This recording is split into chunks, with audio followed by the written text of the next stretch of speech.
Welcome to the third episode of the Disc Golf Doctor. Today we're going to talk about anhyzer and hyzer angles with our throws and maintaining correct lines. We're going to talk about disc angle.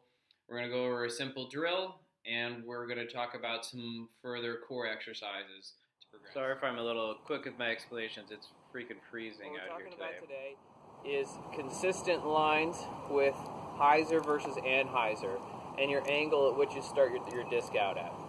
What's really critical with this is maintaining your line throughout the entire throw. We started the other day talking about the X step, reaching back, coming straight through a straight line as we're throwing. This is exactly true when you're talking about a hyzer and anhyzer. We're just changing the angle at which our body and arms move. So with a hyzer throw, we're going to pick a line further off to the right, obviously, of where our target is.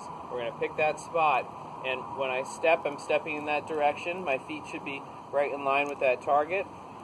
I'm going to reach down. I'm going to have the disc at a hyzer angle, and then I'm going to pull through between this point here where the disc is and where that spot is that I picked for my line.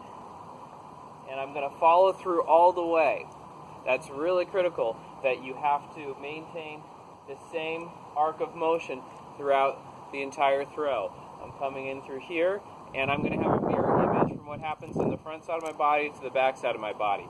So if I'm coming up like this in the first part of my throw, I'm going to do the opposite coming down. I should finish with my hand further down here. You need to make sure your body is in the right angle. That's how we're going to adjust the angle of our throw. It's not so much purely just changing the angle with my wrist. Your wrist should be at a pretty set angle. I'm going to change my body coming down here. I'm in this position, so disc automatically comes up in a hyzer position. I come through in a straight line. The opposite's going to happen with an anhyzer. I'm going to actually stay a little more upright, and I'm going to pick a line a little bit off to the left side of my target. I'm going to step in that direction. I'm going to stay more upright. Therefore, the disc is going to be at a anhyzer angle. I'm going to come through. This time I'm almost coming up on the disc.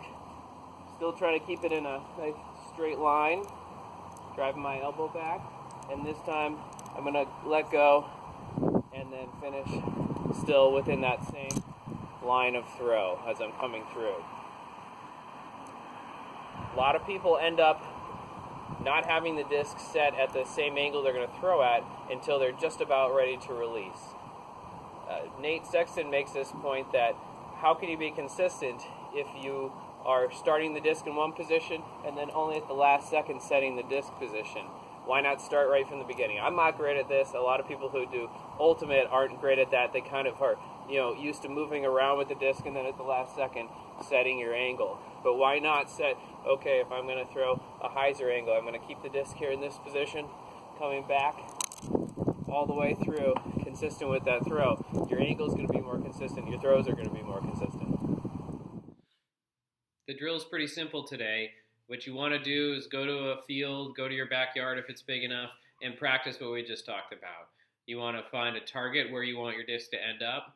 You want to pick out a spot where you're aiming for and practice throwing several discs at the anhyzer angle, trying to get it to finish at your target.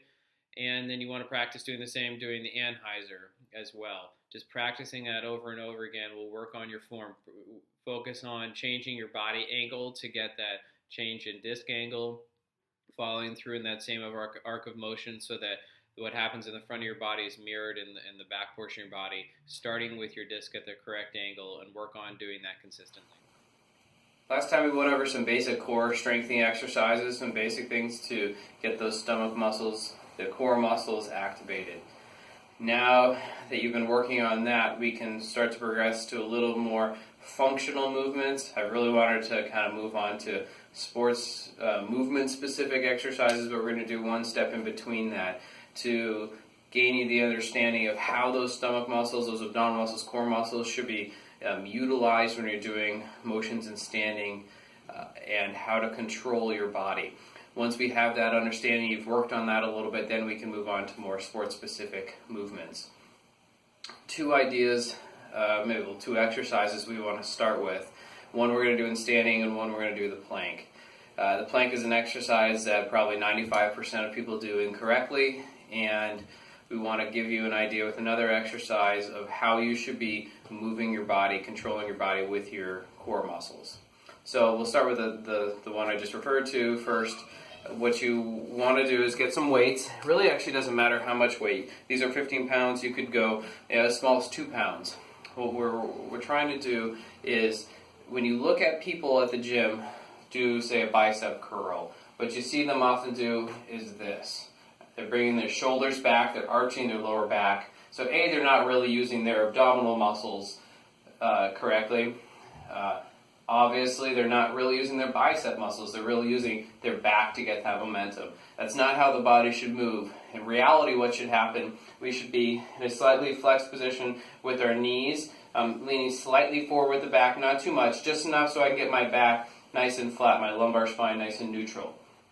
I'm going to come up and down with my hands, but I should really be engaging my abdominal muscles, kind of like those exercises we were doing last time. And I want to make sure my back is not moving as I do that. Part of it is momentum we're controlling. As I get here, the momentum wants to carry me on this way. The only thing stopping it are my abdominal muscles. And so as I go up and down, I'm just focusing on not letting my back move, not arching.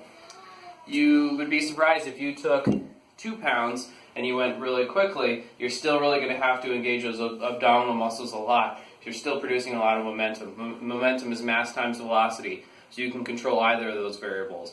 As long as you're having to engage those muscles, train those muscles on how they should be controlling your body, that's the key. In fact, it doesn't even have to be bicep curls. It could be any type of motion. I could do shoulder flexion, I could do tricep extension, I could do more shoulder scaption or abduction.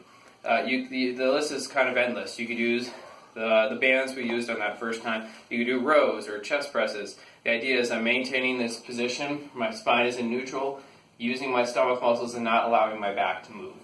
And we'll come back to that next time when we're looking at how to use our stomach muscles in a disc golf throw. An exercise we want to try, in addition to that, is the plank like we referred to. The mistake almost everyone makes is they get in this position. They say, oh yeah, I can hold the plank for 2 minutes. I'm in this position here, and they're arching their lower back. That's not correct. And you'll actually find if you do it correctly, you have to engage the abdominal muscles that much more.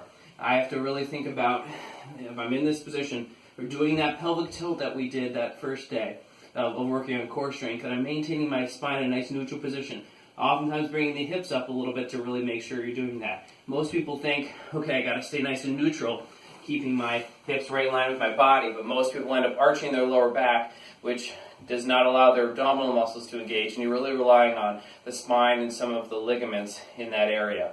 So we want to make sure you're doing that pelvic tilt, keeping the back flat, bringing your hips up just a little bit, and maintaining that for short durations of time. Studies seem to indicate there's no sense in doing that for long durations because your form typically degrades. It's better to do it multiple repetitions for shorter durations, like 20 seconds, 30 seconds, if you can maintain good form. Thanks for joining us for the third episode of the Disc Golf Doctor. There's lots more to come. Please leave questions, comments below if there's anything you want me to change or anything you want me to go over in particular. Before too long, we're going to start going over forehand, something that I do a lot of, and hopefully you can take something away from.